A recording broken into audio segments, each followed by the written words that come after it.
পঞ্চম অধ্যায় মাসনুন দোয়াসমূহ। প্রথম পাঠ। কুরআন মাজিদের আলোকে দোয়ার গুরুত্ব। দোয়া অন্যতম ইবাদত। বান্দা তার মাবুদের মহান দরবারে হাজত পূরণ, জান্নাত লাভ, জাহান্নাম থেকে মুক্তি, ইহ পরকালীন শান্তি ও কল্যাণের আশায় কায় মনোবাক্যে কাকুতি মিনতির সাথে যে আবেদন জানায় তাই দোয়া। আল্লাহ তাআলা ইরশাদ করেন, আমাকে ডাকো, আমি তোমাদের ডাকে সাড়া দিব। সূরা গাফির 60। দোয়া ইবাদতের সারনির্দেশ। রাসূলুল্লাহ সাল্লাল্লাহু আলাইহি ওয়াসাল্লাম ইরশাদ করেন, দোয়া ইবাদত। দোয়া হতে হবে বিগলিত অন্তরে। মন গলিয়ে বিনয়ের সাথে দোয়া না করলে তা কবুল হয় না। রাসূলুল্লাহ সাল্লাল্লাহু আলাইহি ওয়াসাল্লাম ইরশাদ করেন, তোমরা কবুল হওয়ার পূর্ণ আস্থা নিয়ে আল্লাহর কাছে দোয়া করো। তোমরা জেনে রাখো যে আল্লাহ তাআলা গাফিল ও আত্মভুলা ব্যক্তির দোয়া কবুল করেন না। জামে তিরমিজি 3479। দোয়া হতে হবে আদবের সাথে, যেমন উত্তম পোশাকে, হালাল রুজি খেয়ে, নিয়ত খালিস করে দুহাত তুলে দোয়া করতে হবে। দোয়ার শুরুতে হামদ, সালাত এবং শেষে দরুদ শরীফ পাঠ করা। দোয়া কবুলের সময় দোয়া করা, যেমন শবে কদর, শবে বরাত, আরাফার দিন, মাহে রমজানের দিন ও রাত, আজান ও ইকামতের মধ্যবর্তী সময়, প্রত্যেক ফরজ সালাতের পর দোয়া করা। কুরআন মাজিদ ও হাদিস শরীফে অসংখ্য দোয়া বর্ণিত আছে। সকল দোয়াকে মাসনুন দোয়া বলা হয়। হাদিসের আলোকে দোয়ার আদব ও গুরুত্ব। দোয়া কবুল হওয়ার কতগুলো গুরুত্বপূর্ণ সময় ও স্থানের বর্ণনা হাদিসে উল্লেখ রয়েছে। দোয়া কবুলের গুরুত্বপূর্ণ একটি সময় হলো ফরজ সালাতের পর। রাসূলুল্লাহ সাল্লাল্লাহু আলাইহি ওয়াসাল্লাম এক প্রশ্নের জবাবে বলেন, হযরত আবু উমামা রাদিয়াল্লাহু তাআলা আনহু থেকে বর্ণিত, রাসূলুল্লাহ সাল্লাল্লাহু আলাইহি ওয়াসাল্লামকে জিজ্ঞেস করা হলো, হে আল্লাহর রাসূল, কোন দোয়া অধিক শোনা হয় বা কবুল হয়? হুজুর জবাবে বলেন, রাতের শেষ প্রহরের দোয়া এবং ফরজ সালাতের পরের দোয়া। হযরত মাআজ রাদিয়াল্লাহু তাআলা আনহুকে রাসূলুল্লাহ সাল্লাল্লাহু আলাইহি ওয়াসাল্লাম এই বলে নির্দেশ দেন যে, হে মাআজ, কোন সময় সালাতের পর এ দোয়া বাদ দিবে না? দোয়াটি হলো, আল্লাহুম্মা আইন্নি আলা যিকরিকা ওয়া শুকরিকা ওয়া হুসনি ইবাদাতিক। হে আল্লাহ, আপনার জিকির, শুকরিয়া আদায় ও উত্তমরূপে ইবাদত করতে আমাকে সাহায্য করুন। দ্বিতীয় পাঠ। কয়েকটি মাসনুন দোয়া। সন্তান ও পরিবারের লোকদের জন্য দোয়া নিম্নরূপ।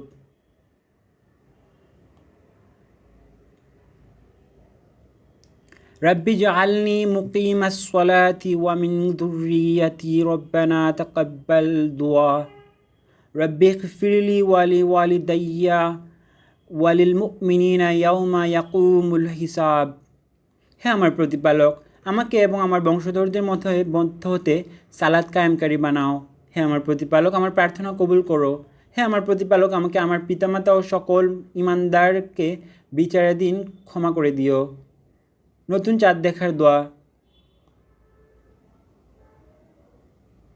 হে আল্লাহ, এই চাঁদকে নিরাপত্তা, ঈমান, শান্তি ও ইসলাম সহ আমাদের উপর উদিত করুন। হে চাঁদ, তোমার রব ও আমার রব হলেন আল্লাহ। নতুন কাপড় পরিধানের দোয়া। প্রশংসা আল্লাহর, যিনি আমাকে এমন পোশাক পরালেন যা দ্বারা আমি আমার সদর আবৃত করি এবং আমার জীবনে যা দ্বারা সৌন্দর্য অবলম্বন করি। সাইদুল ইস্তিগফার। রাসূলুল্লাহ সাল্লাল্লাহু আলাইহি ওয়াসাল্লাম ইরশাদ করেন, সাইদুল ইস্তিগফার হলো, আল্লাহুম্মা আনতা রাব্বি লা ইলাহা ইল্লা আনত খালাকতানি ওয়া আনা আবদুকা ওয়া আনা আলা আহদিকা ওয়া আহদিকা মাসতাতা'ত আউযু বিকা মিন শাররি মা সানা'ত আবু লাকা বিনি'মাতিকা আলাইহি ওয়া আবু লাকা বিযামবি ফাগফিরলি ফাইন্নাহু লা ইয়াগফিরুয যুনুবা ইল্লা আনত। হে আল্লাহ, আপনি আমার রব, আপনি ছাড়া কোনো ইলাহ নেই। আপনি আমাকে সৃষ্টি করেছেন, আমি আপনার বান্দা। আমি আপনার সাথে প্রতিশ্রুতিবদ্ধ এবং আমার সামর্থ্য অনুযায়ী আনুগত্য প্রকাশে ওয়াদাবদ্ধ। আমি আপনার কাছে পানা চাই আমার কৃত সকল অনিষ্ট হতে। আমাকে যা নিয়ামত দিয়েছেন তা আপনারই দান, একথা স্বীকার করছি। আমার অপরাধ স্বীকার করছি, আমার গুনাহ মাফ করুন, আপনি ছাড়া তো গুনাহ মাফ করার কেউ নেই। সহিহ বুখারী 6306। কোনো ব্যক্তি সন্ধ্যাবেলা উক্ত ইস্তেগফার পাঠ করলে সকাল হওয়ার পূর্বে যদি সে মারা যায় তাহলে তার জন্য জান্নাত অবধারিত, আর সকালবেলা উক্ত ইস্তেগফার পাঠ করলে সন্ধ্যা হওয়ার পূর্বে সে মৃত্যুবরণ করলে তার জন্য জান্নাত ওয়াজিব। প্রত্যেক সালাতের পর মাসনুন দোয়া। প্রতি ওয়াক্ত ফরজ সালাত শেষ করে নবী মুহাম্মদুর রাসূলুল্লাহ সাল্লাল্লাহু আলাইহি ওয়াসাল্লাম বিভিন্ন দোয়া পড়তেন। সেগুলোর মধ্যে উল্লেখযোগ্য কয়েকটি হলো, আস্তাগফিরুল্লাহ 3 বার, আমি আল্লাহর কাছে ক্ষমা প্রার্থনা করছি। এই দোয়াটা একবার বলা, আল্লাহুম্মা আনতাস সালাম ওয়া মিনকাস সালাম তাবারাকতা ইয়া যাল জালালি ওয়াল ইকরাম। হে আল্লাহ, তুমি শান্তিময়, তোমার কাছ থেকেই শান্তি অবতীর্ণ হয়, তুমি বরকতময়, হে পরাক্রমশালী ও মর্যাদা প্রদানকারী। সহিহ মুসলিম 591। এই দোয়াটি একবার বলা। আল্লাহ ব্যতীত কোনো সত্য মাবুদ নেই, তিনি একক, তার কোনো অংশী নেই, তার জন্য সমস্ত রাজত্ব, তারই সমস্ত প্রশংসা এবং তিনি সর্ববিষয়ে শক্তিমান। হে আল্লাহ, তুমি যা দান করো তা রোধ করার এবং যা রোধ করো তা দান করার সাধ্য কারো নেই, আর ধনবানের ধন তোমার আযাব থেকে মুক্তি পেতে কোনো উপকারে আসবে না। আয়াতুল কুরসি একবার বলা। 33 বার সুবহানাল্লাহ, 33 বার আলহামদুলিল্লাহ, 33 বার আল্লাহু আকবার পড়ে 100 বার পূর্ণ করার জন্য লা ইলাহা ইল্লাল্লাহু ওয়াহদাহু লা শারীকা লাহ, লাহুল মুলকু ওয়া লাহুল হামদু ওয়া হুয়া আলা কুল্লি শাইইন কাদির পড়া। সহিহ মুসলিম 1228। সূরা ইখলাস, ফালাক ও নাস একবার করে পড়া। নিজের ও অন্যের কল্যাণে দোয়া।